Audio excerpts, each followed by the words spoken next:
देश की अवस्था इस बीमारी के कारण, इस वायरस के कारण बहुत गंभीर है। लेकिन क्या हम इसका सामना कर सकते हैं? हाँ, हम कर सकते हैं। कैसे कर सकते हैं? हमारे कर्मों का जो फल है वो हमको सदा के लिए मिलता है। और जब हम अपने कर्मों को सुधारने लगते हैं तो हम देखते हैं कि हमारे जीवन में एक बहुत बड़ा बदलाव आने लगता है। ये जो हमारे कर्म हैं, जिसको हम फेस करते हैं, ये कर्म कहाँ से आते हैं? कौन तय करता है हमारे कर्म?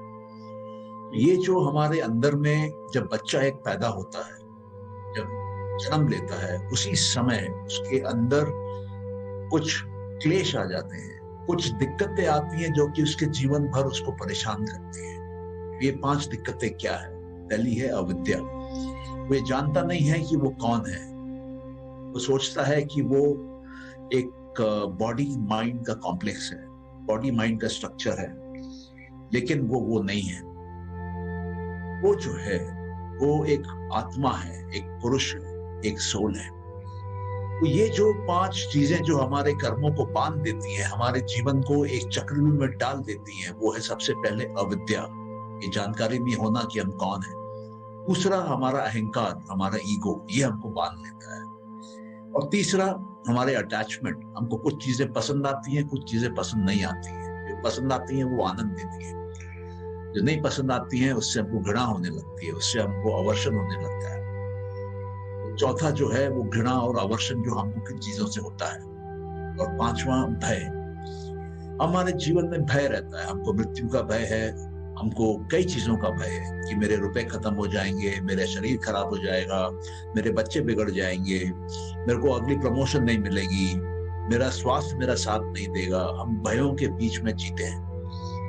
ये जितने भी हैं 5, ये हमारा पीछा करते हैं जीवन भर, हमको चैन की नींद सोने नहीं देते हैं और हमेशा हमेशा हमारे सामने एक बहुत बड़ी दिक्कत लाके खड़ी कर देते हैं। क्या दिक्कत लाके खड़ी कर देते हैं?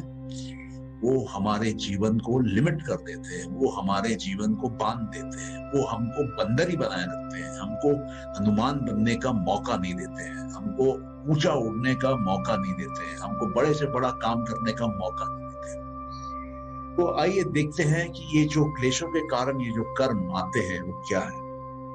तो पतंजलि बोलते हैं कि हमारे जितने भी कर्म हैं, उन सारे कर्मों का जो जड़ है, जो रूट है, जो कारण है, वो हमारे ये 5 क्लेश हैं। और इसको हम एक्सपीरियंस करते हैं इस जीवन में और आने वाले जीवनों में। इसका मतलब क्या हुआ कि बच्चा जब पैदा होता है उसी समय अपने साथ क्लेश लेकर आता है, उसी समय वो क्लेश उसके कर्म तय कर लेता है और वो कर्मों के अनुसार उसकी ये जीवन चलती है और उसके आने वाले जीवन चलते हैं। तो ये जरूरी नहीं है कि जो भी आपके अंदर में क्लेश है उसका असर आपको सिर्फ इस जीवन पे उठाना पड़ेगा। हो सकता है आपको 2 जन्म बाद उसका इम्पैक्ट मिले, हो सकता है आपको 10 जन्म बाद उसका इम्पैक्ट मिले, हो सकता है आपको 100 जन्मों के बाद उसका इम्पैक्ट मिले।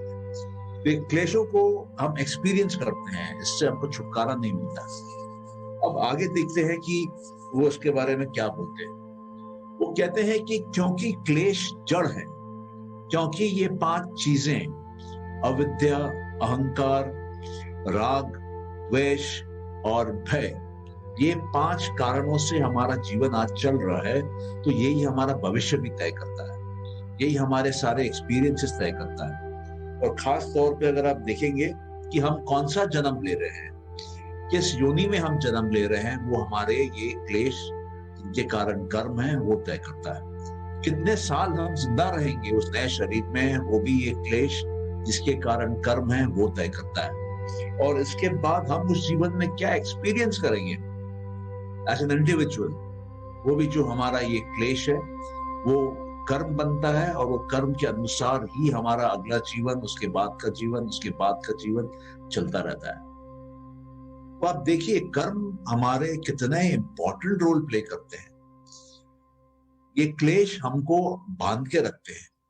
अगर आपको ये बात मेरी समझ में आ रही है तो कृपया कमेंट्स कॉलम में यस लिखिए, तो फिर मैं उसी के अनुसार आपको आगे लेके चलूंगा और डिटेल में और समझाऊंगा कि इसको निपटने का तरीका क्या है। ये जो हमारा कार्मिक अकाउंट है, ये जो कार्मिक साइकिल है, उसको निपटने का तरीका क्या है, पतंजलि अपने योग सूत्रों में क्या बोलते हैं। लेकिन उसके भी पहले हम ये देखें इसमें कि हमारा जो आज का कर्म है वो तय करता है कि मैं कौन से योनि में जाऊंगा, वो तय करता है कि मैं कितने साल जिंदा रहूंगा, वो तय करता है कि वो जो साल मैं जिंदा रहूंगा उसमें मेरा जीवन का क्या एक्सपीरियंस होगा, क्या मैं हर पल, हर दिन, हर क्षण, हर महीना, हर साल एक्सपीरियंस करूंगा। तो एक किस्म से देखा जाए तो हम लोग पास से आ रहे हैं प्रेजेंट में, और जो भी हमारा प्रेजेंट है उससे हम जाएंगे फ्यूचर। पास्ट जो है वो प्रेजेंट से कटा हुआ नहीं है, और प्रेजेंट जो है वो फ्यूचर से कटा हुआ नहीं है। उसी समान फ्यूचर जो है वो प्रेजेंट से कटा हुआ नहीं है, और जो हमारा प्रेजेंट है वो हमारे पास से कटा हुआ नहीं है। आप चाहे आगे से पीछे जाएं या पीछे से आगे आए, सब जुड़े हुए हैं। और इसमें कहीं पर भी हम कुछ बदलाव करते हैं अपनी इच्छा के अनुसार, तो हम अपनी जीवन की दशा को पलटते हैं, हम अपने आने वाले योनियों को पलटते हैं, हम हमारे जीवन के एक्सपीरियंस को पलटते हैं, हम हमारे जीवन के साल, कितने साल हम जिंदा रहेंगे उसको हम पलटते हैं। तो जब हम आज के कर्म से फ्यूचर के लाइफ को पलट सकते हैं, तो सवाल ये उठता है कि क्या हम आज के कर्म से अपने आप को इस जीवन से मुक्त कर सकते हैं, इस जन्म और मृत्यु के साइकिल से मुक्त कर सकते हैं? क्या? हाँ, कर सकते हैं। क्या हम प्रकृति से हमारी जो भी इच्छाएं हैं उसको पूरा करा सकते हैं? क्या? हाँ, करा सकते हैं। क्या हम अपने मानसिक लेवल को इतना बड़ा, इतना ऊंचा, इतना पावरफुल कर सकते हैं क्या कि हमारे शरीर में कोई बीमारी न रहे, हमारे मन में एक शांति और एक स्थिरता रहे, और हम आत्मा के लेवल पे ग्रो कर जाए, हायर कॉन्शियसनेस में चले जाए? तो क्या ये संभव है? हाँ, ये संभव है। तो आपको बाय डिफॉल्ट कुछ मिला हुआ है जो कि आपके बस में नहीं था, लेकिन आज आपके पास, आपके बस में कुछ है। वो जो कुछ है वो आपका मन है। उसमें आप क्या डालते हैं, क्या पैदा करते हैं, क्या फसल लगाते हैं, उसी के अनुसार अगले जन्मों का फसल तय होता है। उसी के अनुसार इस जीवन का जो बाकी समय है वो तय होता है। तो इसको समझना बहुत जरूरी है कि पूरा का पूरा लाइफ एक कार्मिक साइकिल है, और इस कार्मिक साइकिल का कारण हमारे वो 5 क्लेश हैं जो कि एक बच्चे में जन्म से आ जाते हैं। और जब हम क्लेशों को हटाने का सीखते हैं तब हमारा कर्म का साइकिल ठीक होता है, तब हमारा जीवन आगे का ठीक होता है। पतंजलि कहते हैं कि क्लेशों को अगर ठीक करना है तो क्रिया योग करो। क्रिया योग क्या है? हमने जैसे पहले देखा था 2 दिन पहले, क्रिया योग मतलब सबसे पहले तप। हमको अपने शरीर को और अपने मन को काबू में करना है, हमको अपने शरीर को और अपने मन को डिसिप्लिन करना है। और जब हम अपने शरीर और मन को डिसिप्लिन करने लगते हैं तो हमारे जीवन से दुख निकलने लगता है, हमारे जीवन के कर्म अच्छे होने लगते हैं, हम अपना भविष्य बनाने लगते हैं, भविष्य हमारा हमारे मुट्ठी में आने लगता है, हम किसी पे निर्भर आश्रित नहीं रहते। दूसरा तरीका वो बोलते हैं कि क्रिया योग में है कि स्व अध्याय करिए। आप अपने बारे में जानिए कि आप कौन हैं, आप कहाँ से आए हैं, आप कहाँ जा रहे हैं। और अगर आपको समझने में दिक्कत होता है तो ग्रंथों को पढ़िए, शास्त्रों में जाइए। और शास्त्रों को भी पढ़ने समझने में दिक्कत होती है तो बहुत सारे टीचर हैं, बहुत सारे गुरु हैं, बहुत सारे गुरुकुल हैं, बहुत सारे आश्रम हैं, बहुत सारे जानकार लोग हैं, उनके पास जाइए, उनसे सीखिए, उनसे समझिए। तब आप देखेंगे चमत्कारी तौर पे आपके जीवन में बदलाव आने लगेगा। और अंत में वो बोलते हैं ईश्वर प्रणिधाना। आप ईश्वर को के प्रति समर्पण कर लीजिए, ईश्वर को अपना बना लीजिए। ईश्वर प्रकृति को इंस्ट्रक्शन देके, प्रकृति को समझा बुझा के आपके जीवन के सारी दिक्कतों को दूर कर देगा और आपको मुक्ति के रास्ते पे आगे ले जाएगा।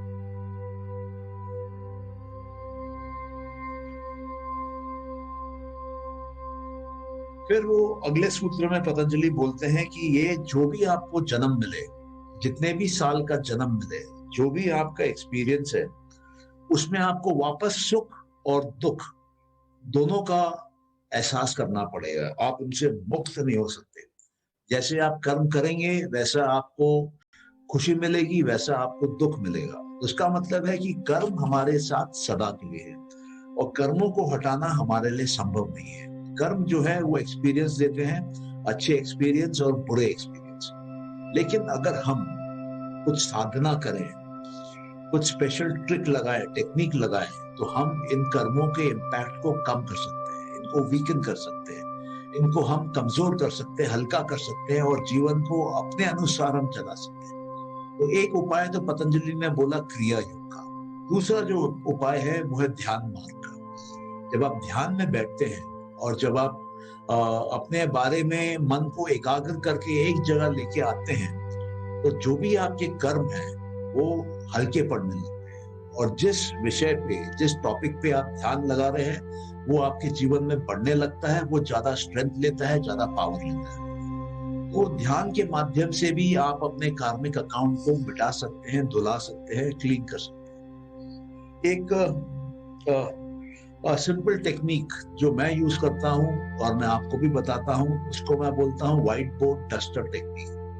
आपके मन में जितने भी कोई दुखद घटनाएं हैं, दुखद इवेंट्स हैं, कुछ किसी ने गलत किया आपके साथ, उसको आप एक इमेजिनरी व्हाइट बोर्ड में लिख लीजिए और एक डस्टर के साथ उसको मिटा दीजिए।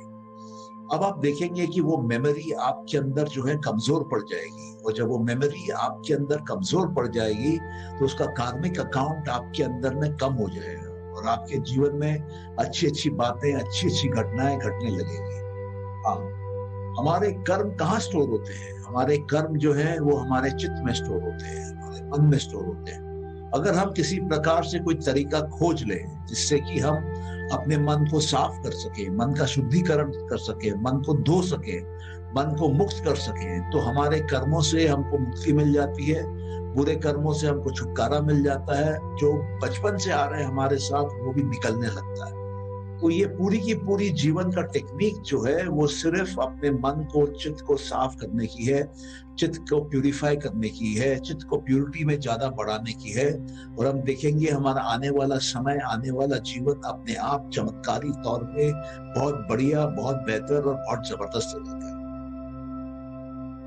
पतंजलि एक बड़ी अजीब बात करते हैं। वो कहते हैं कि जो बहुत ज्यादा जानकार आदमी होते हैं ना, उनको दुनिया में सब जगह दुख नजर आता है, उनको सुख में भी दुख नजर आता है। इस बात पे मैं आपको याद कराना चाहता हूँ, नानक जी ने एक बार कहा था, नानक दुखिया सब संसार। ये पूरा का पूरा संसार जो है वो अपने आप में दुखी है, और ये पूरा का पूरा संसार जो है वो समझ नहीं पा रहा है कि उसको क्या करना चाहिए, कैसे करना चाहिए। दुख में फंसा हुआ है, दुख में उलझा हुआ है। आप किसी भी घर में चले जाइए, आपको हर घर में दुख मिलेगा। एक कहानी मैं आपको और बताता हूँ। एक बार गौतम बुद्ध एक गांव में गए थे, वहां पेड़ के नीचे वो विश्राम कर रहे थे। तो एक औरत आती है उनके पास, एक माँ, और उनसे कहती है कि मेरा बच्चा जो है ना, 19 साल का लड़का मारा गया, मृत्यु हो गई उसकी, और मैं बहुत दुख में हूँ, और आप में वो शक्ति है, आप मेरे को मेरा वो बच्चा वापस दिला दीजिए। तो बुद्ध उनसे कहते हैं कि आप एक काम करो, ये मेरा जो भिक्षा पात्र है लो, और इस गांव के एक एक घर में जाओ और जाके हर घर वालों से पूछो कि आपके घर में मृत्यु हुई है कि नहीं हुई है। अगर किसी भी घर में मृत्यु नहीं हुई है तो वहां से आप दाल भर के इस कटोरे में मेरे पास लेकर आओ, और अगर आप दाल भरा हुआ मेरे पास कटोरे में लेके आएंगे तब मैं आपके बेटे को जीवित करूंगा। वो बुढ़िया उस गांव के एक एक घर जाती है, सबको बोलती है, सब बोलते नहीं हमारे यहाँ तो मृत्यु हुई है, हमारे यहाँ तो मृत्यु हुई है। तब वो बेचारी बेबस आती है गौतम के पास, गौतम बुद्ध के पास, और उसको कहती है कि मेरे को तो एक घर भी नहीं मिला। गौतम बुद्ध उसको कहते हैं कि ये जीवन जो है ना, ये दुख का गड़ा है, जीवन में दुख है, आपको उपाय करना पड़ता है कि उस दुख से आप कैसे मुक्त रहे। और इसी के ऊपर उन्होंने फिर उस माँ को उन्होंने ज्ञान दिया जीवन का कि सच्चाई क्या है। तो इसलिए पतंजलि भी कहते हैं कि जो जानकार लोग रहते हैं, जो ज्ञानी रहते हैं, उनको मालूम है कि धरती पे जो भी एक्सपीरियंस है वो दुख का एक्सपीरियंस है। अब सवाल ये उठता है कि हम ऐसा क्या करें कि हमको दुख से मुक्ति मिले। तो पूरी की पूरी योग की साधना उस दुख को मिटाने के ऊपर में है। जितना भी आप पतंजलि के सूत्र देखेंगे, 196 सूत्र, हर सूत्र में कोई ना कोई रास्ता है जिससे कि आप दुख से अपना निवारण कर सके, दुख से आप मुक्ति पा सके।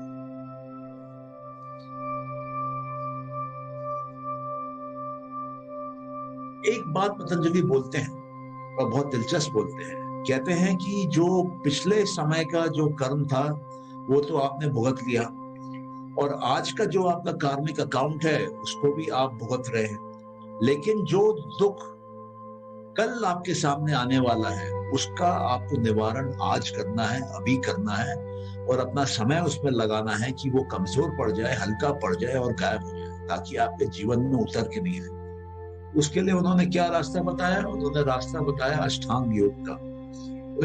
ये अष्ट अंगों वाला योग आप करिए, तब आप देखेंगे कि आपके जीवन से सारा दुख धीरे धीरे धीरे करके निकल जाए। अब ये अष्ट अंग क्या है? ये अष्ट अंग है यम, मतलब समाज में कैसे रहना है आपको। नियम, मतलब अपने साथ में कैसे रहना है आपको। तीसरा आसन, कंफर्टेबल आसन में बैठना सीखिए, कंफर्टेबल पोस्चर में बैठना सीखिए। प्राणायाम, जो आप सांसें लेते हैं बाहर से, उसको कंट्रोल करने लगिए। पांचवा प्रतिहारा, आपका जो ध्यान बाहर की दुनिया में है उसको अंदर लेके आइए। जब आप ये 5 करने लगते हैं, तब अपने आप इस मार्ग में आगे बढ़ने लगते हैं और आपका दुख मिटने लगता है। और जब आप देखते हैं आपका दुख मिटने लगता है और आप और डिटेल में प्रैक्टिस करना चाहते हैं, तब आप धारणा मतलब कंसंट्रेशन, ध्यान मतलब मेडिटेशन, और समाधि मतलब टोटल अब्जॉर्प्शन, फिर आप उसमें जा सकते हैं और अपने अंदर इसको बढ़ा सकते हैं। और जब आप इसको बढ़ाते हैं, ये तीनों को, अंतिम तीनों को, तो आप देखेंगे कि आपके अंदर कुछ शक्तियां पैदा होने लगती हैं, आपके अंदर कुछ सिद्धियां पैदा होने लगती हैं, और दुख जो है वो आपसे दूर जाने लगता है। और इसी रास्ते में आप आगे और चलेंगे तो दुख परमानेंटली निकल जाता है, आप परमानेंट स्टेट ऑफ हैप्पीनेस में आ जाते हैं। तो योग क्या है? योग वो विद्या है, योग वो साधना है, योग वो ज्ञान है, योग वो प्रैक्टिस है, अभ्यास है, जो कि आपके अंदर से दुख को निकाल के बाहर फेंकता है और आपके अंदर एक आनंद की लहर दौड़ाने लगता है। ये है योग। और ये जो योग है, ये पूरा का पूरा माइंड के साइंस पे है। माइंड को कैसे कंट्रोल करना है हमको, वही है। जब हमारा माइंड पे कंट्रोल नहीं होता है, तब हम दुखी होते हैं, और जब हमारा माइंड पे कंट्रोल होता है, तो दुख हम पे कोई असर नहीं डाल सकता। इसी के बारे में पतंजलि इतना डिटेल में बोलते हैं। और सबसे जो इम्पोर्टेंट बात है, ये हमारे देश का ज्ञान है, ये हमारे देश का धरोहर है। लेकिन आज हम क्या कर रहे हैं? हम अपना समय लगा रहे हैं सिर्फ आसनों में, हम अपना समय लगा रहे हैं प्राणायाम में, हमें टोटलिटी में जो है पूरा का पूरा पैकेज है आर्ट का, उसको हम नहीं कर रहे हैं, जबकि हमको उसको करना चाहिए। पतंजलि एक और उपाय बोलते हैं। पतंजलि बोलते हैं कि ओम जो ध्वनि है, ओम जो साउंड है, ये ईश्वर को रिप्रेजेंट करता है। ये आपके जीवन में बहुत बड़ा चमत्कार ला सकता है, लाता है। उसके लिए आपको ओम का जाप करना है। जब आप ओम का जाप करेंगे तो आपके शरीर से सारी बीमारियां निकल जाएंगी। जब आप ओम का जाप करेंगे तो आपके शरीर से और आपके मन से, मन में जो भी आपको दुविधाएं हैं, डाउट है, इंडिसिशन है, लैक ऑफ कंसंट्रेशन है, एक्सेस अटैचमेंट है, जो भी मेंटल हेल्थ का इश्यू है, वो भी अपने आप में क्लीन होके, क्लियर होके निकलने लग जाता है। तो यही एक बड़ी चमत्कार की बात है ओम की। प्लस ओम का सबसे बड़ा बेनिफिट क्या है कि जब आप ओम का जाप करते हैं, तब आप देखते हैं कि आपका कपाट जो है ऊपर से खुलने लगता है। कपाट खुलने लगता है मतलब आपकी कॉन्शियसनेस बढ़ने लगती है, और आप हायर एंड हायर कॉन्शियसनेस से अब आप मिलने लगते हैं। हायर एंड हायर कॉन्शियसनेस से आपका जोग होने लगता है, और वो हायर एंड हायर कॉन्शियसनेस आपके शरीर के अंदर जब आती है, आपके मन में आती है, तो आपका एक एलिवेशन कर लेती है, आपको उठा लेती है ऊपर, और आपका जीवन का स्तर, जीवन का लेवल एक अच्छे लेवल पे अपने आप ऑटोमेटिकली चला जाता है। तो ओम बहुत जरूरी है, ओम का जाप करते रहना चाहिए। और अगर आप जाप नहीं कर पा रहे हैं, तो कम से कम सिर्फ उसको सुनिए, सुनने से भी आपको फायदा होगा। आइए हम लोग कुछ देर के लिए ओम का जाप करते हैं। मैं आपको सिखाता हूं कि कैसे किया जाता है। सबसे पहले आपको नाक के माध्यम से अपने पेट को हवा से भर लेना है, जैसे हम बलून को भरते हैं। उसके बाद मुंह से उस हवा को छोड़ना है। तो हमको पेट से हवा को ऊपर लेके आना है मुंह तक, और फिर मुंह से उसको छोड़ना है, और उसके बाद मुंह बंद करके वाइब्रेशन करना है। तो जब हम पेट से उस वायु को खींच के ऊपर लेकर आते हैं, उस समय हम लोग बोलते हैं अ। आप करके देखिए, जहां पर भी आप है आपको लगेगा कि हल्के से आवाज बाहर निकल रही है, हवा निकल रही है। जब वो निकलने लगे तो उसके बाद ऊ करना है, ऊ। और ऊ के बाद आपको अंत में म करना है, मुंह को बंद करके म की गूंज में रहना है।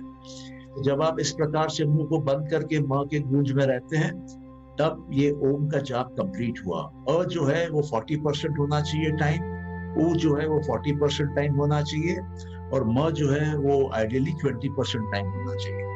ये करने से आपके स्पाइन में करंट दौड़ता है। ये करने से आपके मस्तिष्क के ऊपर, जो इस जगह पर आपका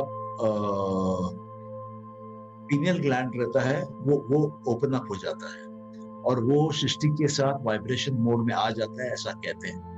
और आपको फिर अच्छा लगने लगता है, आपकी बॉडी की इम्यूनिटी बढ़ जाती है, आपके शरीर से बीमारियां निकल जाती हैं, आपका माइंड हेल्दी हो जाता है, आपका माइंड पीस में आ जाता है, आपका माइंड शांति में आ जाता है। ये सब बेनिफिट्स मिलने लगते हैं। तो आइए अब प्रैक्टिस करते हैं ओम की।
तो ये ओम का जाप अगर हम सब करते हैं, अपने घरों में भी इसको चलाए रखते हैं, तो हम ये देखेंगे कि ये पॉजिटिव वाइब्रेशन, डिवाइन वाइब्रेशन हमारे घर में, हमारे शरीर में घर करने लगता है, और हमारा वातावरण घर का अच्छा हो जाता है, और ईश्वर की कृपा उस जगह पर होने लगती है। इसलिए ये ओम का जाप, ओम का उच्चारण, ओम का सुनना बहुत बहुत बहुत जरूरी है।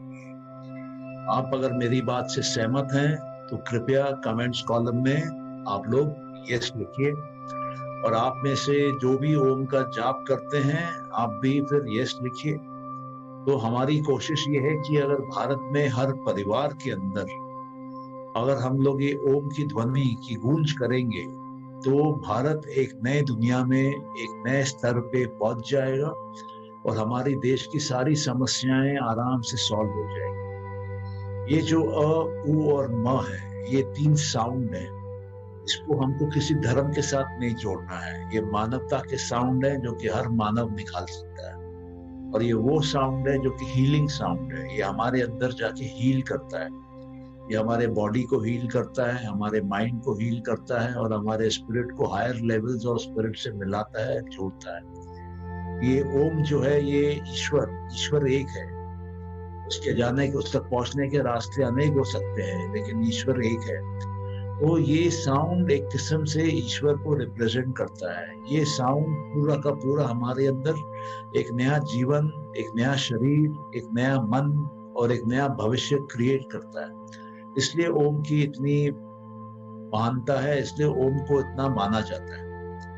और अभी अंत में आइए हम लोग ये प्रार्थना करते हैं कि ईश्वर से और महर्षि पतंजलि से कि वो हमें अपने सूत्र को समझाएं, ताकि हम अपने अंदर ये परमानेंट खुशी, परमानेंट हैप्पीनेस, सदा के लिए हम खुश रह सकें, उसको हम प्राप्त करें।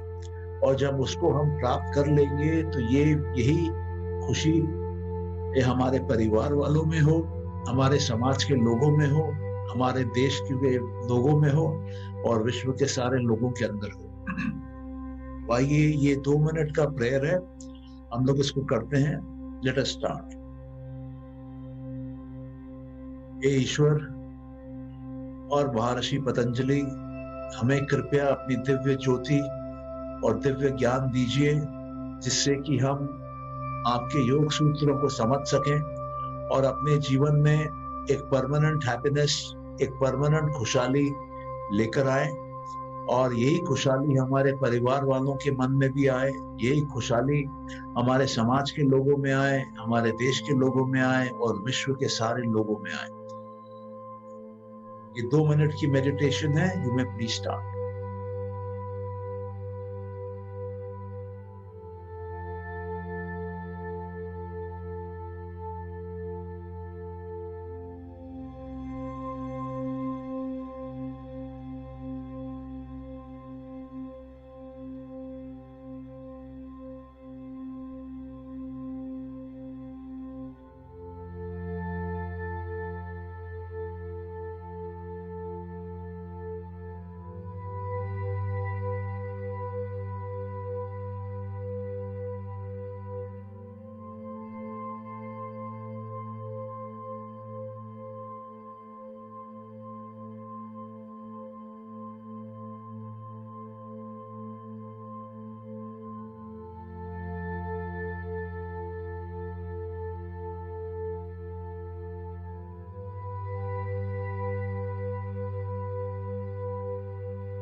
That's all.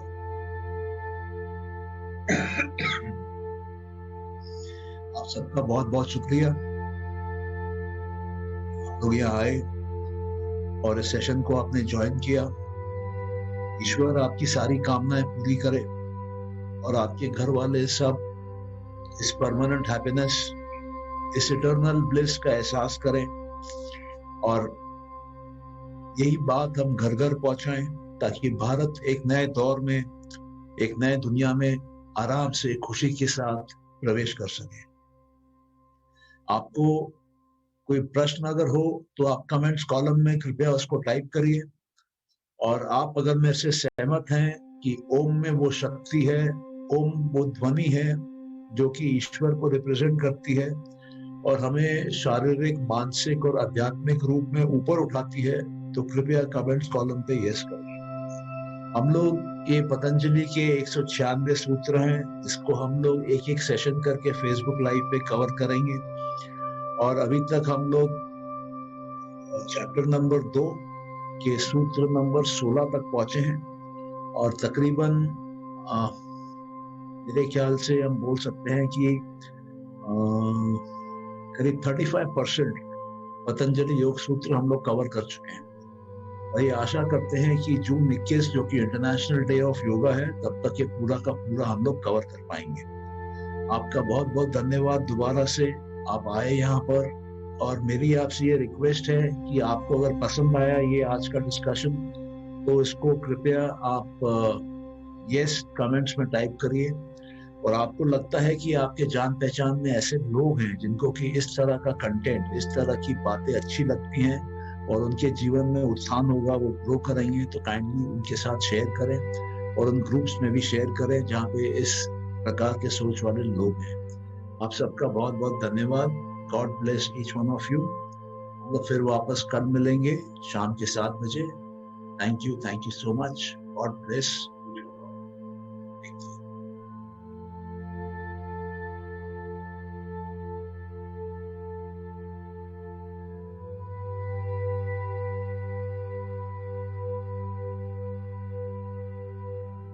Thank you.